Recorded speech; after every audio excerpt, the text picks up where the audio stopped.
Alright, so I really debated on whether or not I wanted to make this video, because my last two videos talking about, like, I'm not excited about blank arc of Dragon Ball Super, those were very reactionary to like, all the hype that was being generated off of those arcs. Like, when the Universe 6 arc was announced, everyone was like, oh man, this is it, now Super is gonna get fucking real, oh man, there's gonna be this tournament, it's gonna be awesome, it's gonna be the book of shit, and then it ended up kind of just being shit.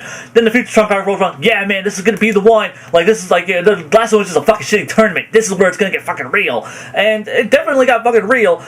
It also got real bad at points, and I feel like at this point, like, Super's kind of proven itself that it's not going to really hit those grand expectations that a lot of people have, but I still do see people who are riding that hype train thinking this is going to be the one. There are some people who are really hyped, some people are really excited, and I just don't see it. And this is just kind of me explaining, like, just as per usual, like, why I'm not on that hype train. I mean, first, there's the obvious reason. Toei has yet to prove themselves. Like, I mean, even when they have, like, the Future Trunks arc was full of great fucking ideas, and the most shoddy fucking execution. And it really just, and it fell apart at, like, really important parts of the story, so it really just, ended up being an arc that I just don't care for really at all. So now with the announcement of this arc, of course I'm not going to go in with, like, these sky-high expectations. Like, I can't ride that hype train anymore. They have yet to prove themselves that they really got a handle on this. And this arc comes with its own kind of set of things that I'm worried about. First off, this is the multiversal tournament. The Universe Survival arc is the multiversal tournament that we've been hearing about and being teased, and like we knew it was coming, and now it finally is. This makes me wonder if this is going to be the final arc of the series, because having a big multiversal tournament seems like a place where you would end, like, a series like this. This is just where you would go, okay, like, like Goku's now fought everyone in the fucking universe and won this massive tournament. It's over. It's done, guys. But we'll see. We'll see. Like, but even if it's not the last arc, that really is. It has complete irrelevance to me not being excited.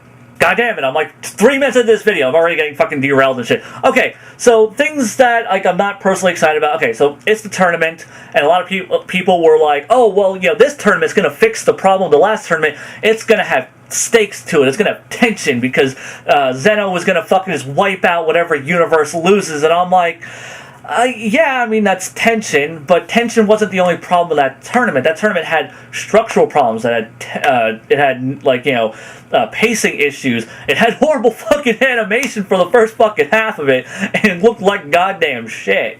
So, and the thing is, though, as far as that goes, like, oh, well, Super had production problems, like, Super's getting over those production problems. Like, well, it's getting over them. It's dealing with them better. Super still has the same production problems it's been having, like, having trouble meeting deadlines, and, just how slipshod the whole production has been.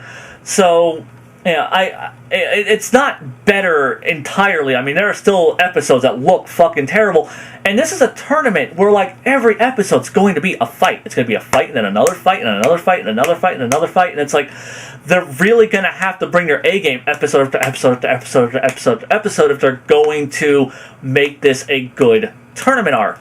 Also, there's the amount of characters that have me concerned, because they are 10-man teams for each universe. That's 120 characters that are going to be duking it out in this tournament. I don't really know the specifics of how the tournament's going to be structured, but regardless, we're going to have 120 people duking it out in this tournament. So that's 10 characters that we know about. Probably the 5 characters, from Universe 6 are going to be involved in this. So the same guys we had there, plus 5 more characters from Universe 6. And then, like, 100 other characters from the other 10 universes. So Toriyama's going to have to crank out 105 brand new characters for this arc. And I'm sure he'll come up with some cool designs and shit.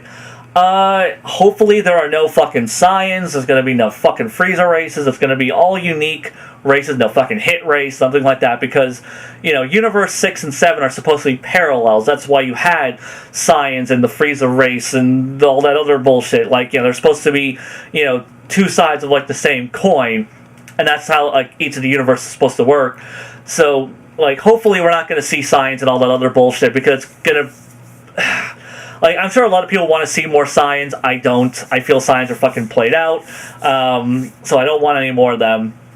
So yeah, I'm sure we're going to get, like, some really cool, like, character designs and shit. But at the same time, like, are these characters just going to be their designs? Are they just going to be, like, oh, well, this character looks really cool, but, like, it has, like, a really cool power, but has zero fucking development, zero fucking personality, and zero anything to offer the narrative. Basically, are they going to be like 105 hits? Is it just going to be a bunch of cool character designs and cool powers, and like the only thing that they're here to do is just be an obstacle for for our heroes to overcome? Because those aren't interesting characters. They're just, things for our heroes to punch. And I felt like that was a problem with the Universe 6 arc. Like, the Universe 6 arc, all I had to juggle was 5 characters. Just 5. And the only ones that got any kind of personality or dimension to them was Kava and Frost. That was it. You can't tell me jack shit about Hit other than his fucking profession and his powers. You can't really tell me jack shit about Magetta and Botamo besides, like, their appearance and their powers. Like, that's all these characters were. So, I'm worried we're gonna get a whole bunch of those. If that's how this tournament is going to be structured. Also, there's the whole idea of, like, well, there's the tension thing, which is Zeno is going to fucking destroy the universe that loses. Like, as soon as you lose, as soon as your team is out, boom, Zeno's going to wipe out your universe.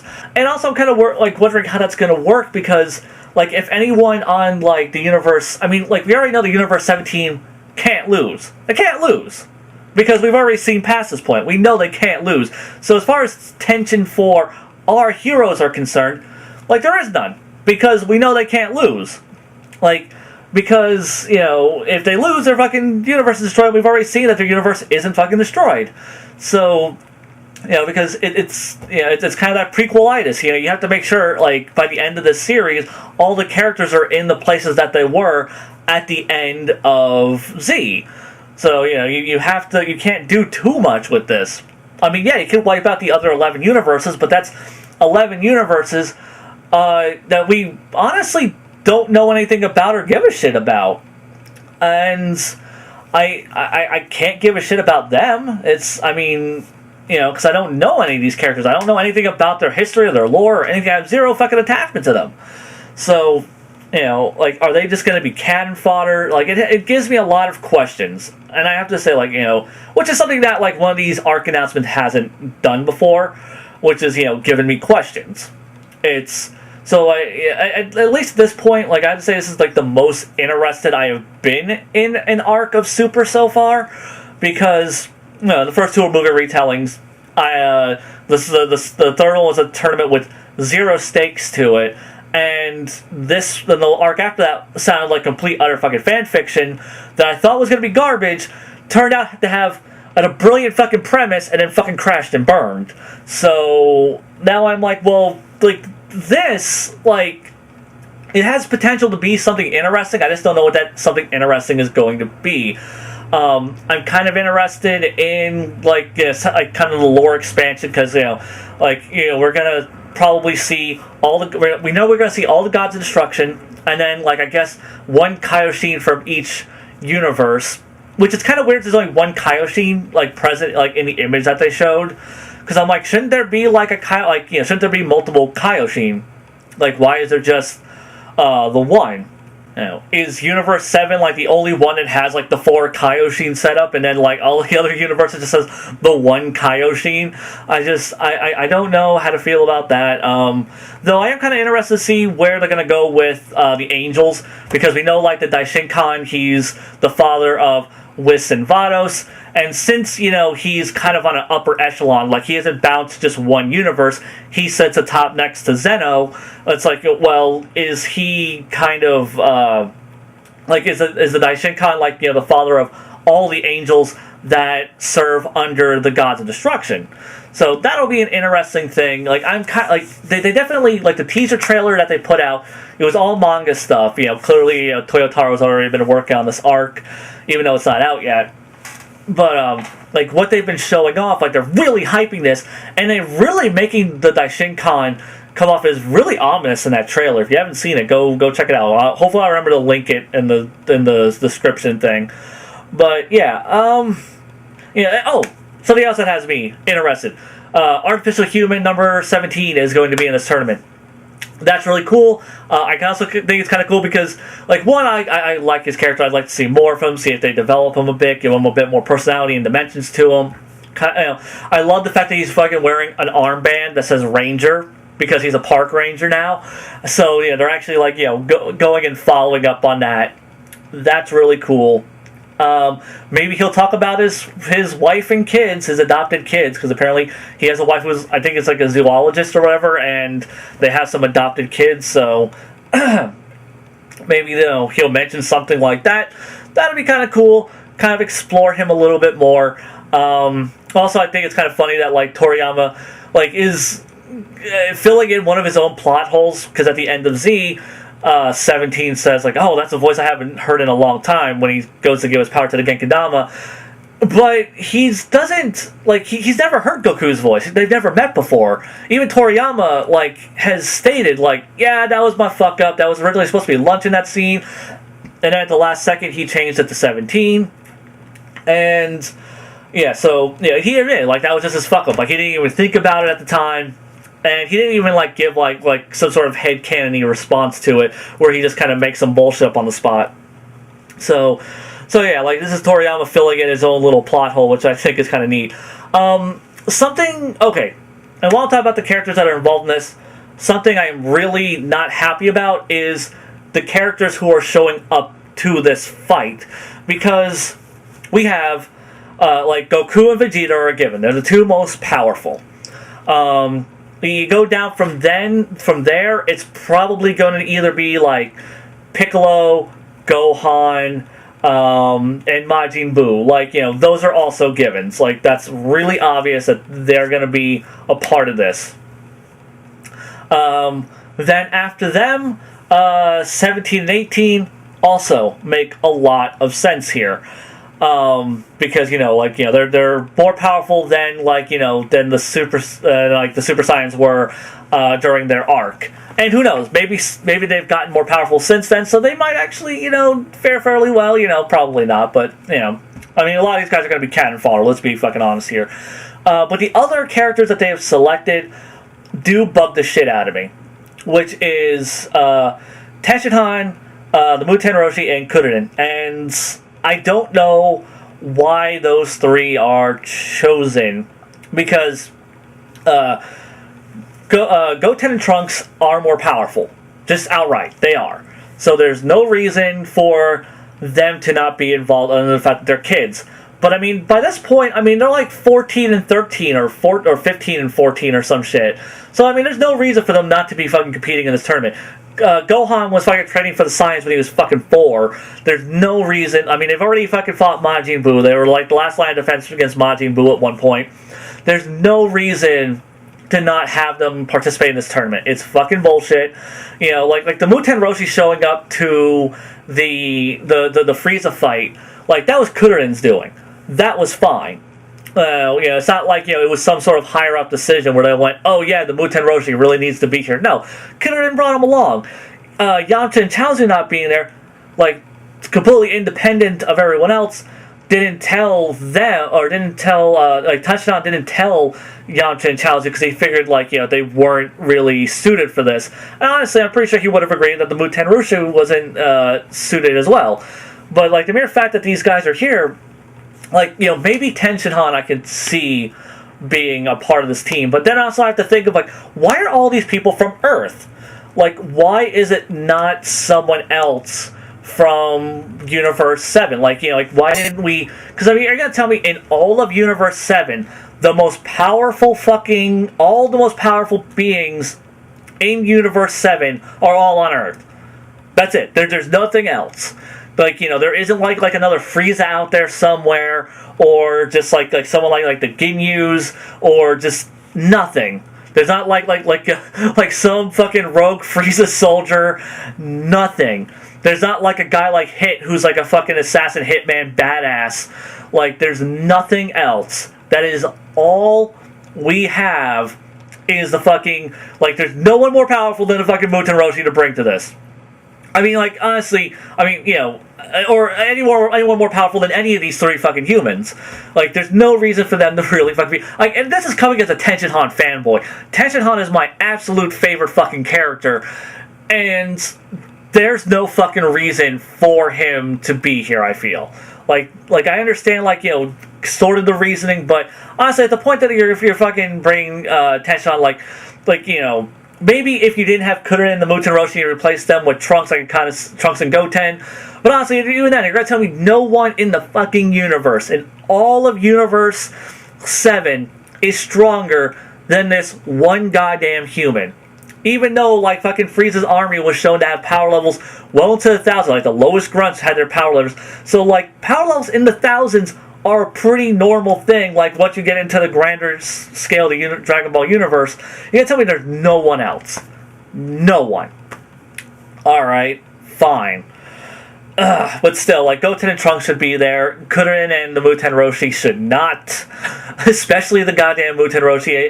If you're gonna have anyone there as just for some reason you can't have Goten and Trunks, and you're just trying to find that last person, fucking put Yamcha. Yamcha already fucking took a dig at Tenshinhan in Chaozu for, getting left out of the fucking Frieza fight. Or really more of a dig, it was just a wink nod to the whole Tenshinhan line in his baseball filler. But still, it's why is it not Goten and Trunks? They haven't fucking done shit this entire fucking series. Fucking Goten just had a goddamn episode where he was talking about how I don't want to be treated like a kid. I don't want to, you guys need to fucking, include me and shit. Blah, blah, blah, blah. And then he gets fucking left out of this damn tournament. God damn it. It's this weird fucking, dichotomy between Toei's writing staff and Toriyama's fucking writing, where Toei was trying to give Goten a little bit of personality, a little bit of extra to him, and after the shit with the Future Trunks arc, you'd think that Kid Trunks would really want to fucking be involved in this, kind of live up to the standards of Future Trunks, or fucking another reason why they shouldn't have fucking sent Future Trunks back to some weird split up version of his timeline. We could have had him here. We could have fucking had Goten, Kid Trunks, and Future Trunks, but ooh, fuck no, we couldn't do that. No, not at all. But, whatever, this is the team we have. Like I said, I don't know how the hell this is all gonna fucking pan out. It could be really interesting. It could end up being a complete fucking dumpster fire. I don't think it's gonna be necessarily great. I'm aiming for good. I'm hoping it'll at least be good. If it's good, I will be pleased. I'll be like, alright, congratulations, Super. You got one good arc in there. I'm so proud of you. It's my little baby's growing up. But, it could end up being a complete fucking dumpster fire. It's not looking too promising, knowing that, fucking, universes are gonna get fucking wiped out immediately. I don't know how morally they're gonna deal with that. Plus, it's also gonna be fucking Goku's fault. Because this is somebody, Goku was the one that fucking approached him, hey, let's do that tournament thing you were talking about. And now it's oh, you're gonna kill a lot of people. Congratulations, Goku. You're now history's greatest monster, you fucker. But yeah, kinda, like I said, not looking forward to this arc. I'm going to check it out, obviously. I'm going to be reviewing it in chunks of episodes, probably, every few episodes, I'm going to review, as a chunk.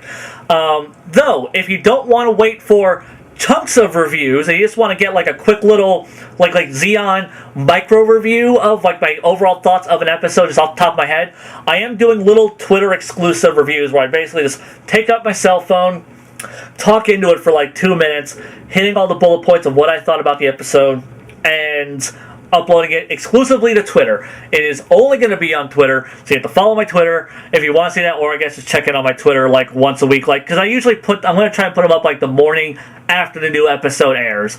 So the episode airs, I go to work, I watch it, I come home from work, and then I fucking record the review. that's kind of how I plan on doing this. So yeah, you can check out my Twitter like once a week, or just fucking follow my Twitter, and you can get exclusive Twitter-only reviews, getting my fresh opinions if you don't feel like waiting, and then after a couple episodes, I'll do a more long-format review, kind of covering multiple episodes.